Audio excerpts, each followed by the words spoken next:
तो महाराज परीक्षित गंगा के तट पर गए और मां गंगा की कृपा से, भागीरथी गंगा की कृपा से, भागवती गंगा का आश्रय उनको मिलने वाला है।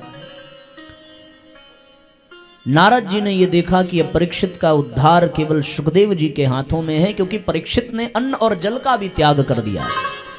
आज परीक्षित जब श्रापित हुए हैं तो जितने भी ऋषि महर्षि हैं सब गुफाओं से, कंदराओं से निकल करके अपनी जप, अपनी साधना, अपनी तपस्या छोड़ करके, अपना व्रत, अपना नियम, अपना अनुष्ठान छोड़ करके परीक्षित के पास पहुंचे हैं। एक बहुत बड़ा संकेत है साथियों कि जीवन में जब कष्ट आवे तो इंसान कैसा है, इस बात की पहचान इसी से हो जाती है कि आपके दुख की घड़ी में आपके साथ खड़ा कौन है। श्राप ऋषियों ने दिया,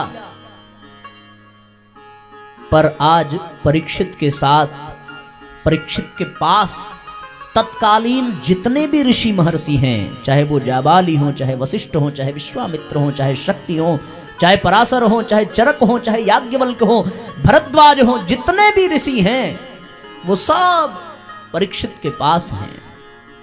कोई परीक्षित का प्रश्न एक ही है कि मरणासन्न व्यक्ति को करना क्या चाहिए। 7 दिन में कैसे कोई व्यक्ति अपने आप को मुक्त करे, पर इस प्रश्न का समाधान किसी के पास इसलिए नहीं है क्योंकि आज परीक्षित त्याग में उन ऋषियों से भी आगे निकल चुके हैं। क्योंकि उन ऋषियों ने घर छोड़ा है, परिवार छोड़ा है, समाज छोड़ा है, लेकिन परीक्षित ने तो अन्न और जल का भी त्याग किया है। अब कोई ऐसा हो जो अन्न और जल का त्याग करने वाला, और बल्कि उससे भी बड़ा त्यागी हो, तो केवल एक ही है, क्योंकि महाराज सुखदेव ने तो वस्त्र का भी त्याग कर दिया है। तो नंग धड़ंग रहते हैं, परमहंस की भूमिका में है महाराज सुखदेव। रेत में लेटे हुए हैं, बच्चे पागल समझ करके कंकड़ मारते हैं, पागल पागल करके चिढ़ाते हैं, पीछे पड़ जाते हैं, लेकिन वो ब्रह्म की समाधि में लीन सुखदेव सदैव ब्रह्मानंद में रहते हैं। नारद जी पहुंचे और नारद जी ने कहा कि प्रभु एक बड़ी घटना हो गई है। भगवान का बड़ा परम प्रिय भक्त है जिसकी गर्भ में स्वयं कृष्ण ने रक्षा की थी, उसने एक अपराध कर दिया और अपराध के कारण उसे श्राप मिला, आपकी आवश्यकता है। तो फिर सुखदेव जी ने कहा कि कर्म फल का सिद्धांत है, जो जैसा करेगा वैसा पाएगा, इसमें हम क्या कर सकते हैं भाई। नारद जी ने कहा कि प्रभु आप अगर कुछ कर नहीं सकते तो फिर हम आपके पास आते क्यों। बोले हम कुछ नहीं कर सकते, हटो यहां से, समय हमारा बेकार न करो। तो नारद जी ने कहा कि बिल्कुल चले जाएंगे, एक प्रश्न का उत्तर दे दीजिए। बोले पूछो। प्रश्न ये है महाराज कि कोई अंधा व्यक्ति आ रहा हो और उसके रास्ते में बहुत बड़ा कुआं हो। उन्होंने कहा हाँ तो।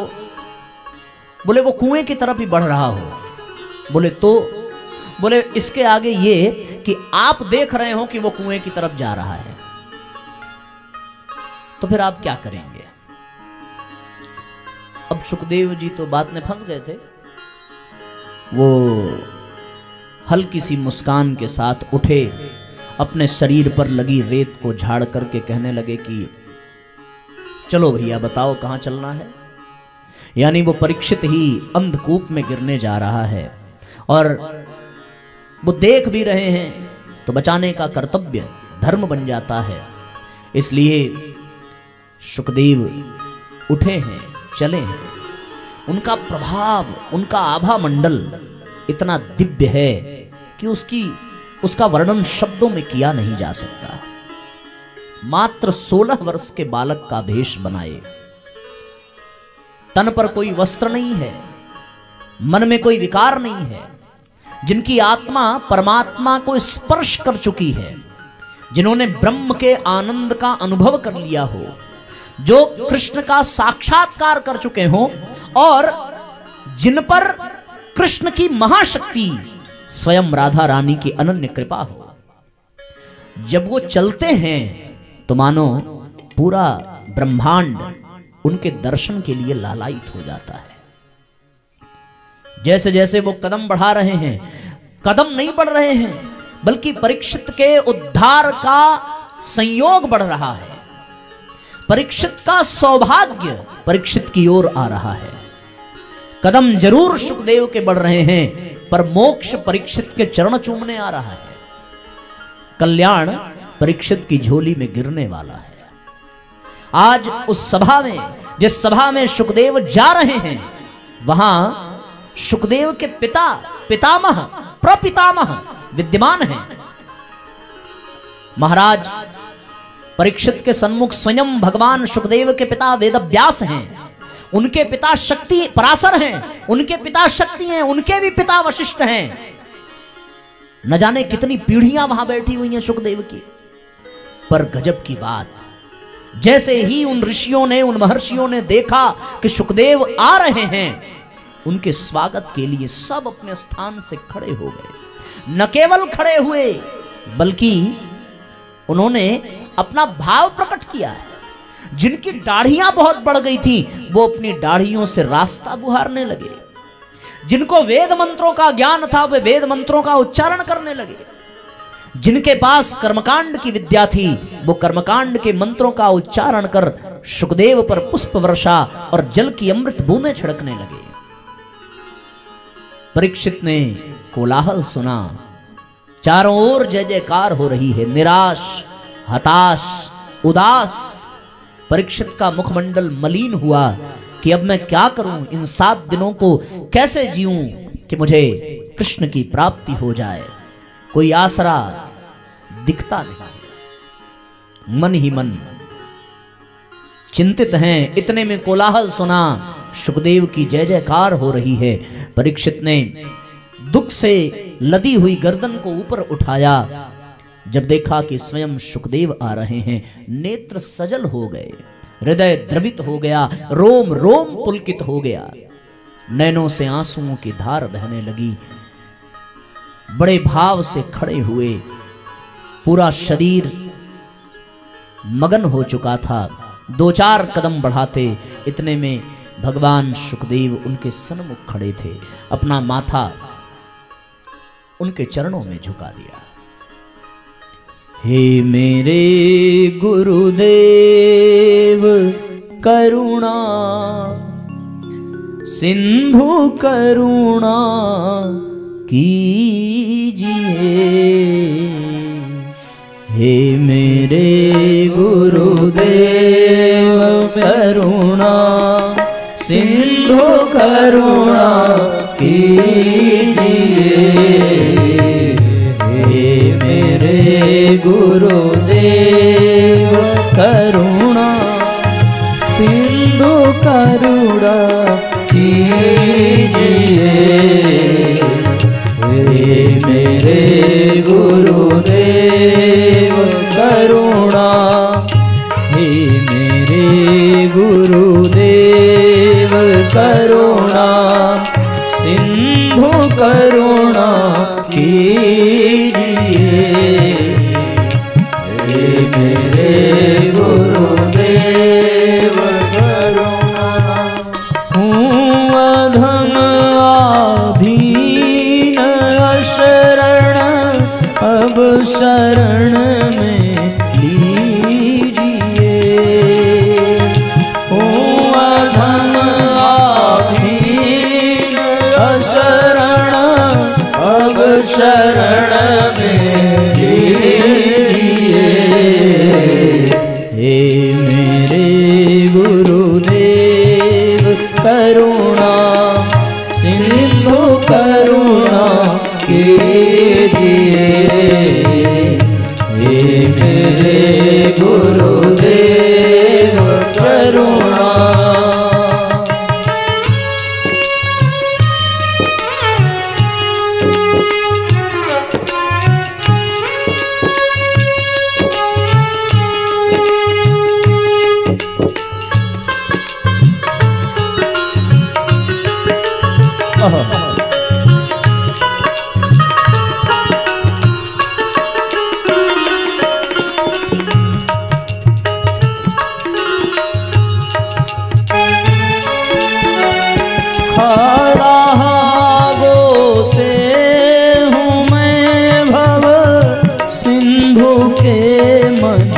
धार में हारा गोते हूँ मैं भव सिंधु के मझधार में। आसरा है दूसरा कोई नब संसार में। आसरा है दूसरा कोई नब संसार में। हे मेरे गुरुदेव करुणा सिंधु करुणा कीजिए। हे मेरे गुरुदेव करुणा।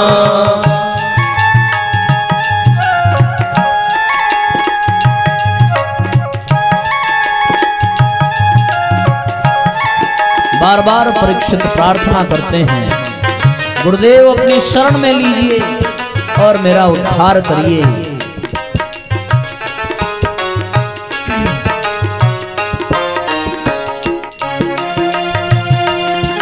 भावपूर्वक मीठी मीठी तालियां बजाते रहें।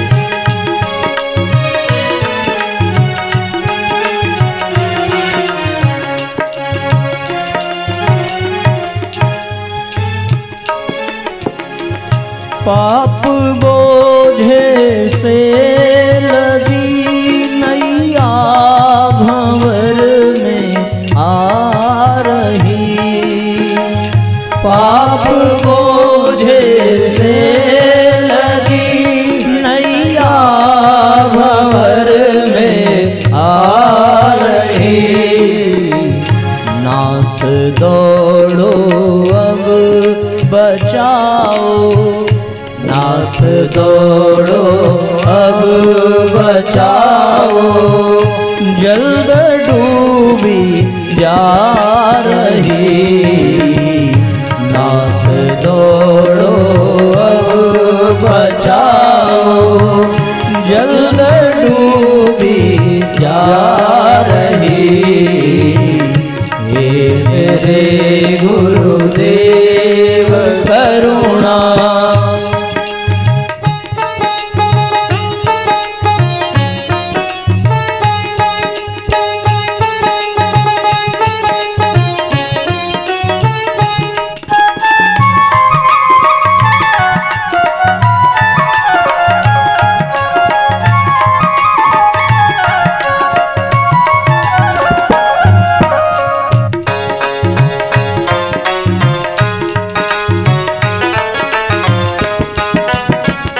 आप भी यदि छोड़ देंगे फिर कहाँ जाऊंगा मैं।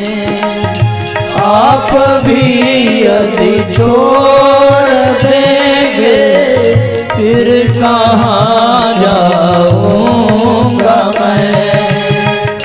जन्म दुख से नाव कैसे, जन्म दुख से नाव कैसे पार कर पाऊंगा मैं। हे मेरे गुरुदेव करुणा सिंधु करुणा कीजिए। हे मेरे गुरुदेव करुणा।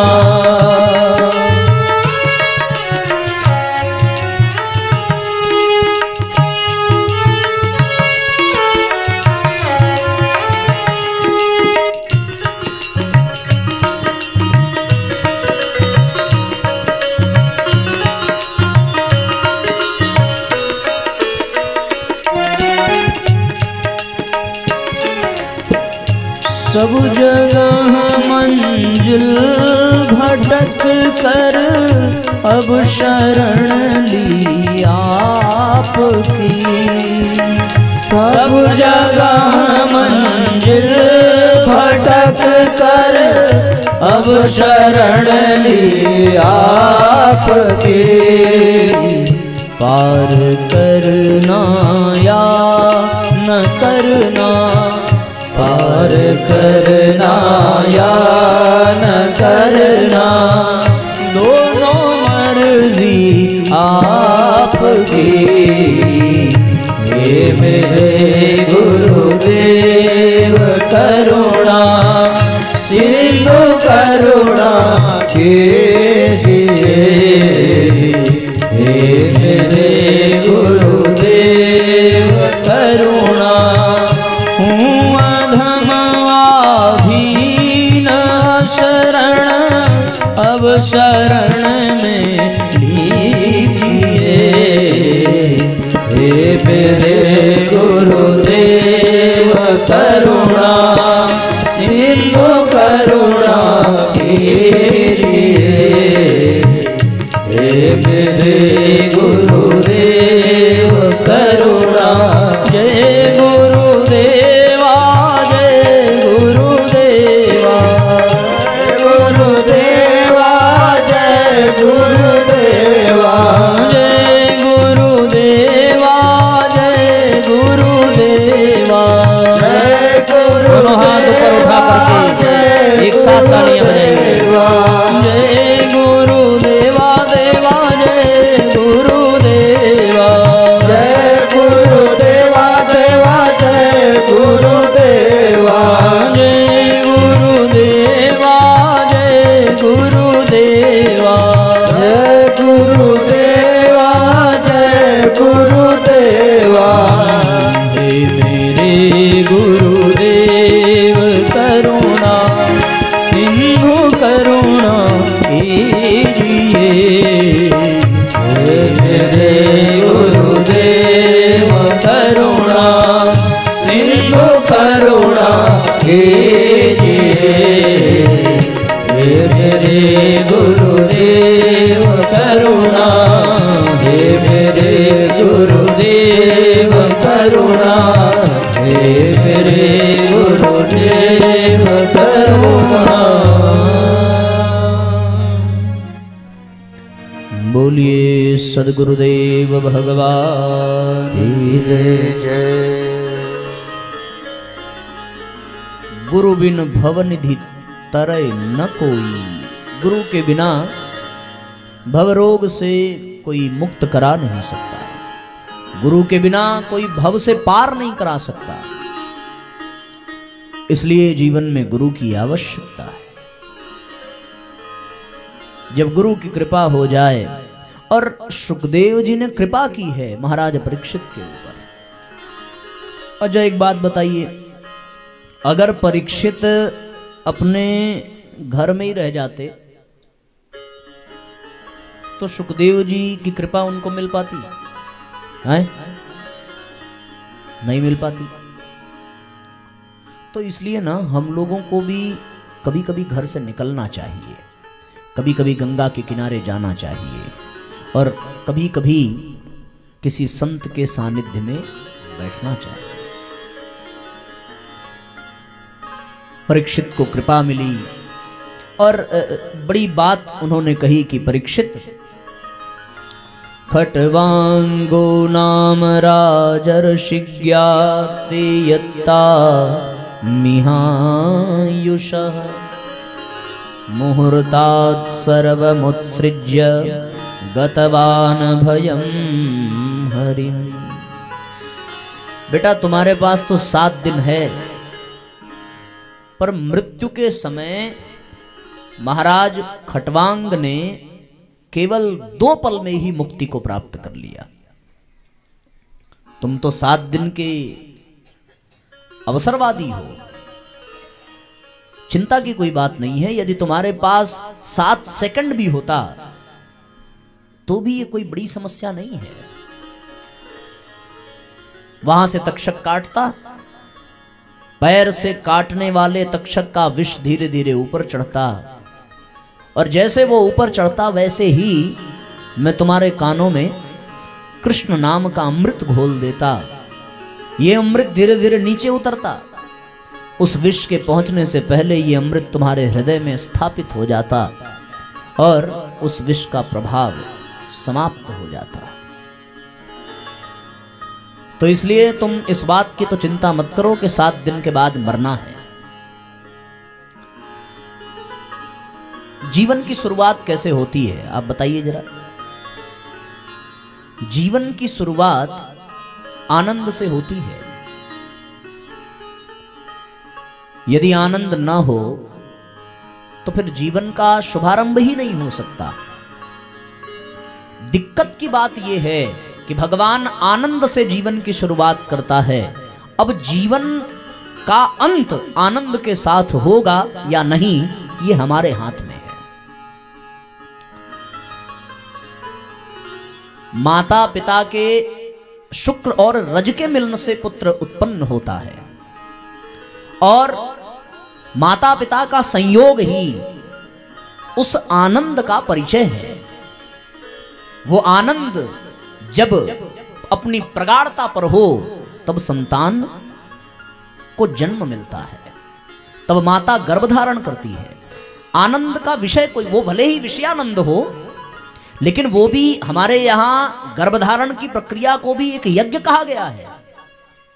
आपने शायद ध्यान न दिया हो, विवाह के समय में, विवाह के मंडप में बाकायदे कामदेव की पूजा होती है।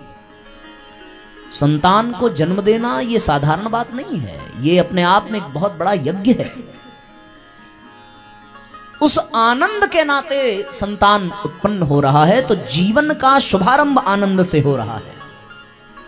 अब जीवन चल कैसे रहा है, जीवन बीत कैसे रहा है, ये हमारे ऊपर निर्भर करता है। जो संत हो, जो महंत हो, जो महापुरुष होता है, वो अपनी मृत्यु को भी आनंद बना लेता है। मरने से सब जग डरा, मरने से सब जग डरा, मेरे मन आनंद, कब मिली हो कब भेटी हो, पूरन परमानंद। दुनिया मरने से डरती है, पर जो महान है, जो संत है, वो मृत्यु को भी आनंद, मृत्यु को भी उत्सव समझता है। उसे इस बात की प्रतीक्षा होती है, कब मरी हो कब भेटी हो, पूरन परमानंद। मरना तो सबको है, लेकिन मृत्यु के साथ भी जब आनंद हो तो समझ लेना कि जीवन धन्य हो गया। जो मरते समय जितना दुखी है वो उतना भोगेगा और वो उतना ही अतृप्त है। जो मरते समय जितना तृप्त है, जितना प्रसन्न है, वो समझो उतना ही भगवान के निकट है। इसीलिए एक शब्द का प्रयोग करूं, यदि आप समझ सको तो मृत्यु मृत्यु नहीं है, बल्कि मृत्यु मरणानंद है। मृत्यु में भी आनंद है, मरण का आनंद। देखो, मरने से परीक्षित के भी मन में भय है, हम सबके मन में भय होता है। परीक्षित को भी 7वें दिन मरना है, हम लोग भी 7 दिन में मरेंगे, तो फिर भय है क्यों? इसलिए क्योंकि ज्ञान नहीं है। ज्ञान ही भय का कारण है। अच्छा, ज्ञान कौन सी बात का ज्ञान नहीं है? यही है कि मरते समय क्या होगा, मरते समय मजा आएगा कि हंसी आएगी कि रुलाई आएगी कि गुदगुदी लगेगी कि दर्द होगा, पता है किसी को? अच्छा, जिसको पता है वो बेचारा मर ही जाता है, बताने दुनिया में वापस आ नहीं पाता। तो इसलिए इस बात का भय है कि किसी को पता नहीं है कि मरते समय होगा क्या। कोई कहता है यमराज आएगा और फिर यमराज के दूत आएंगे और फिर गरम कढ़ाई में तौलेंगे और फुलाएंगे, पचकाएंगे, काटेंगे, पीटेंगे, नरक जाएगा, ये करेगा, वो करेगा, बड़ी बवाल सब बता देते हैं वो। तो आधा तो ऐसे प्राण सूख जाता है, तो इंसान सोचता है ना ना भैया हमको मरना नहीं है। अब उसके चाहने से तो ऐसा होगा नहीं कि वो मरे ना। एक बात तो ये नहीं पता होती कि मरते समय लगेगा कैसा। दूसरा, ये नहीं पता है कि मरने के बाद उसका क्या होगा। तीसरा, ये नहीं पता है कि मरने के बाद वो जाएगा कहां। यही 2-3 बात पता चल जाए तो मरने में भी मजा है। सही बता रहे हैं। अगर आपको ये पता चल जाए कि आप यहां मरे और आपको सीधे 5 स्टार होटल में जाना पड़ेगा, तो कौन नहीं मरना चाहेगा। आपको ये पता चल जाए कि आप जैसे ही मरेंगे आपके लिए 1 करोड़ रुपया रखा हुआ है, बोलो उसी के लिए तो रोज मर रहे हैं। सवेरे आदमी उठ काहे रहा है? पैसे के लिए ही ना। सो काहे रहा है? पैसे के लिए। खा काहे रहा है? पैसे के लिए। भाई शरीर स्वस्थ रहेगा तो कमाएंगे। तो जितनी जितनी सुख की लालसा है, अगर वो सारा सुख आपको गारंटी के साथ बता दिया जाए कि आपको मरने के बाद ये मिलेगा और आप विश्वास कर लें, तो फिर आप यमराज की प्रतीक्षा नहीं करेंगे। उठाएंगे चाकू, गप से मारेंगे, काम खत्म और सीधे वहां स्वर्ग में।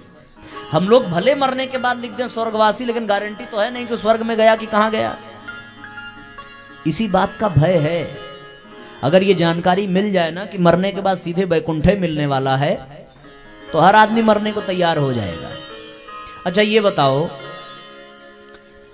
दुनिया भर का बवाल झेलने और जाल जंजाल झेलने के बाद भी आदमी मरना नहीं चाह रहा है, तो इसका कारण क्या है? जिस परिवार में आप लोग हैं, उस परिवार में सुख है?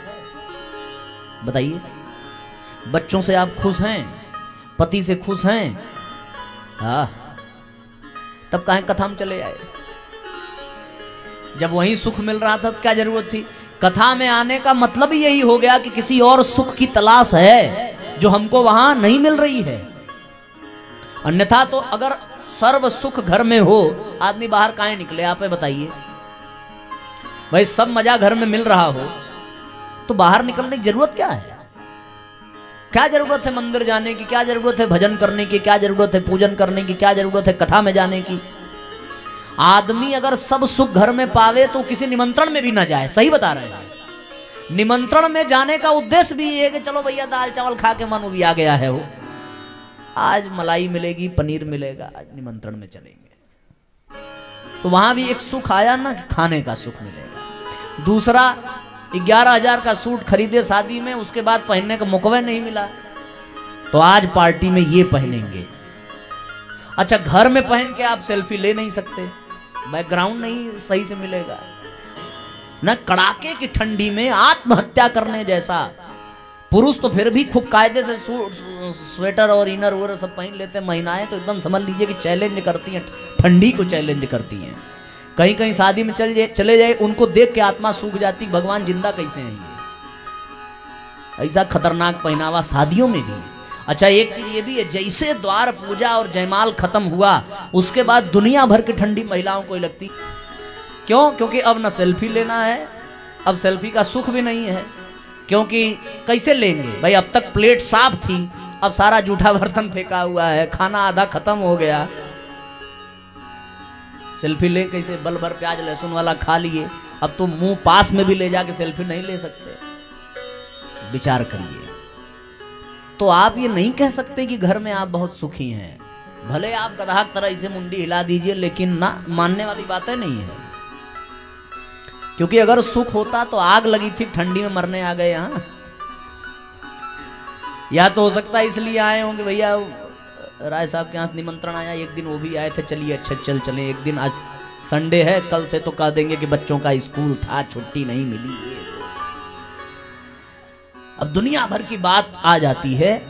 तो यदि यहाँ आए तो इसका मतलब कुछ तो अभी अधूरा है, किसी महासुख की तलाश है, किसी आनंद की तलाश है, जिस नाते हम घर में भी रह करके सब कुछ पाकर भी अधूरे हैं। अगर वो सब मिल जाता तो व्यक्ति प्रयत्न ही न करता, पुरुषार्थ ही न करता। तो जीवन में आनंद की तलाश में हम हैं, और वो आनंद इसलिए नहीं है क्योंकि ज्ञान का अभाव है। अगर ज्ञान हो ही जाए कि मरने के बाद क्या होगा, मरने के समय कैसा लगेगा, मरने के समय कौन मिलेंगे, कहां जाना पड़ेगा, तो आदमी को मरने में कष्ट ना होगा। क्योंकि जब उसकी मरने की स्थिति आती है तब तक वो सबसे उबिया चुका होता है। ये जान लीजिए। आदमी कौन जीना चाहेगा?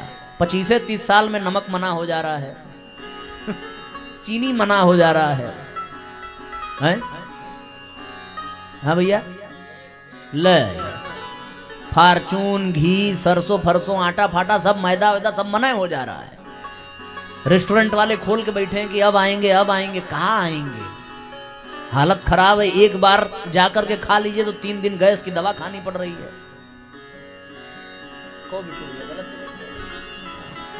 अब ऐसी स्थिति में आदमी करे तो क्या करे, कौन जिंदा रहना चाहता है। लेकिन 30-40 साल बीत जाए, घुटने पकड़ लेगा, ठंडी में तो और समस्या, 5-5, 10-10 ऑपरेशन हो जाते हैं, फिर भी इंसान जिंदा है, मरने से डर रहा है। जबकि मृत्यु से ज्यादा कष्ट, मृत्यु से ज्यादा समस्या, मृत्यु से ज्यादा बवाल उसको सब यहीं देखने को मिल रहा है। बाद में मरने के बाद नरक में क्या होगा क्या नहीं होगा ये तो बड़ी दूर की बात है, सारा नरक तो यही देख ले रहा है। दहेज के लोभ में किसी स्त्री को जिंदा जला दिया जा रहा है तो मामूली कष्ट रहा होगा उसको, या किसी ने फांसी लगा ली। अब ये फांसी लगा ली इसका मतलब कि मृत्यु भी उसके लिए आसान है। इसके बावजूद भी साथियों, तो कब मिली हो कब मेटी हो, भेटी हो पूर्ण परमार्थ। हमें महाराज परीक्षित को सुखदेव जी यही कहते हैं कि राजन, मृत्यु को आनंद, मृत्यु को उत्सव बना लो। और ये कब होगा, ये तब होगा जब हम शरीर के श्रृंगार को छोड़ करके आत्मा का श्रृंगार करेंगे। जिसने आत्मा का श्रृंगार कर लिया उसको परमात्मा से मिलने और इस संसार को छोड़ने में कष्ट होने वाला नहीं है।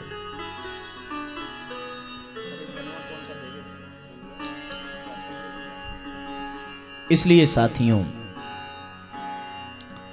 जीवन में मृत्यु की तैयारी जो करे उसके लिए मृत्यु आनंद है।